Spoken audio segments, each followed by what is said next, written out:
vraiment des Sémites.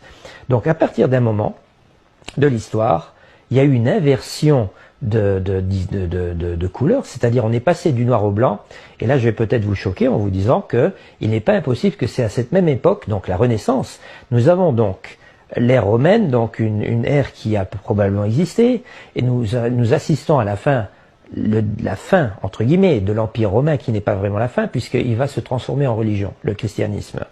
Et donc, nous allons switcher directement, nous allons passer aux Templiers, oui, mais pas 500 ans plus tard, puisque la fin de l'Empire romain, nous sommes aux alentours de 475 par là. Donc, on va tout de suite aller de l'Empire romain, on va parler des Templiers, c'est-à-dire des moines guerriers qui représentent une armée, comme étaient les Romains, mais qui sont en même temps des moines, c'est-à-dire reliés au clergé romain.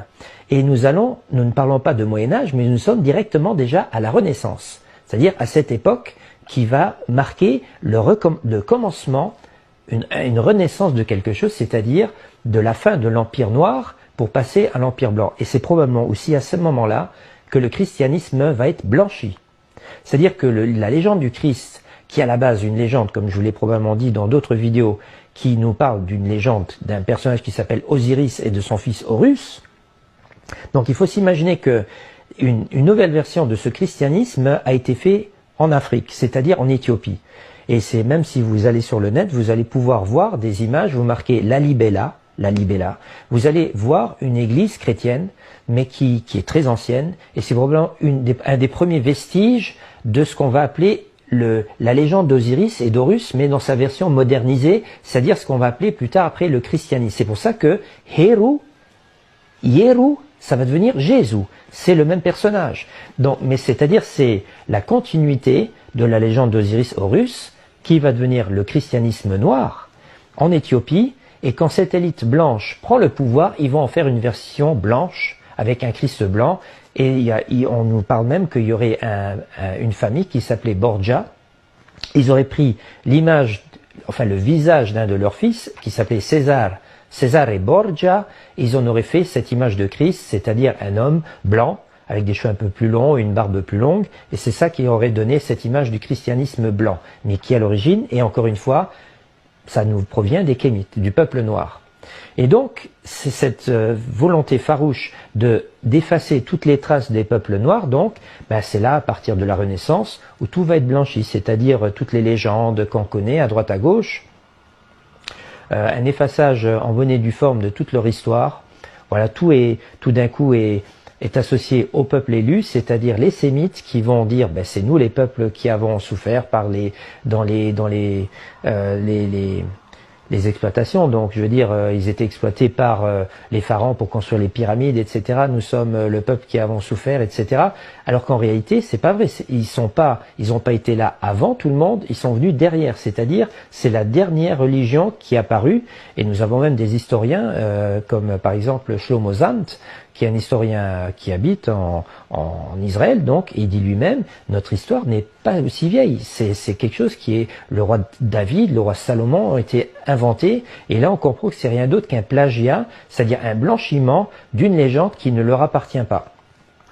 Quand on prend maintenant, par exemple, la création d'Hollywood, si maintenant je prends Hollywood, les premières grosses sociétés qui ont créé Hollywood, c'est par exemple une société qui s'appelle la Metro-Goldwyn-Mayer. Donc on a des noms qui sont bien sémites, qui nous proviennent bien de ces personnes-là. Et si on regarde un petit peu la manière dont ils nous content l'histoire, je vais vous donner un exemple très clair. C'est un film qui était pour l'époque un blockbuster. Vous savez, un blockbuster, c'est un film qui attire énormément de spectateurs. C'était Autant n'emporte le vent, avec Clark Gable.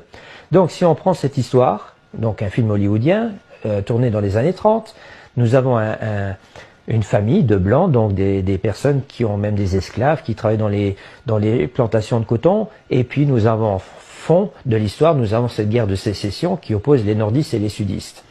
Et ce qui est intéressant avec ce film Autant en emporte le vent, c'est justement, on voit que les noirs dans ce film, donc les personnes de couleur, sont seulement des serveurs et des esclaves. À aucun moment donné, on va leur donner un autre rôle que ça. Et nous sommes à quelle époque? Nous sommes au 19e siècle, c'est-à-dire en 1850 par là. Donc nous sommes à une époque où on nous fait croire que le peuple noir n'avait aucune autre occupation que d'être des serviteurs, voire des esclaves dans des plantation de coton. En gros, oncle Benz, il faisait rien d'autre que de...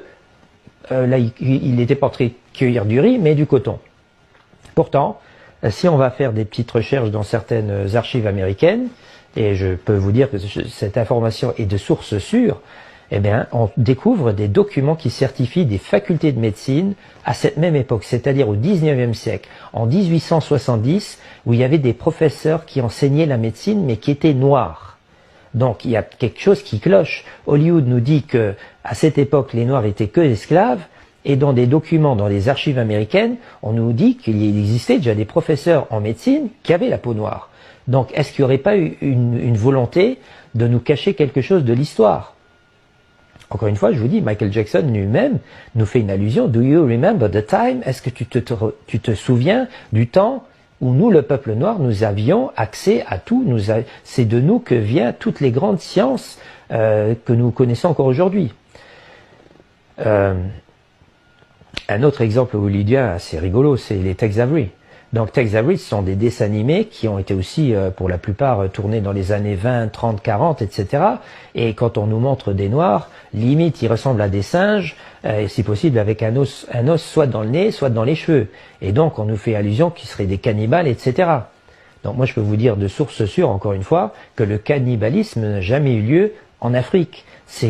L'anthropophagie a été pratiquée dans des régions où il n'y avait rien à manger, c'est-à-dire dans les pays du Nord ou du Sud. Plus on quitte l'équateur et plus on quitte un paradis, puisque si on est au centre de ce qu'on appelle l'équateur, donc au centre, ben je peux vous dire que les arbres, les floraisons, il y a 3 à 4 floraisons de fruits, il y a des légumes. Allez une fois en Afrique, dans les régions des grands lacs, etc. Vous allez dans des marchés, vous allez voir des marchés qui sont emplis de légumes et de fruits à longueur d'année. Donc c'est pas de là que vient le cannibalisme. Le cannibalisme sont des pratiques qui sont faites dans des régions où justement la vie dépend d'une saison, où il n'y a qu'une seule floraison. Donc c'est dans les pays plus vers le nord et plus vers le sud. Voilà, donc le sujet des Kémites, je vous dis, c'est un sujet qui est extrêmement intéressant. Le problème, c'est qu'il n'y a plus de traces. Il n'y a plus de traces puisque leur histoire a été effacée. C'est-à-dire qu'en gros, tout a été fait pour blanchir ce qui était noir à la base.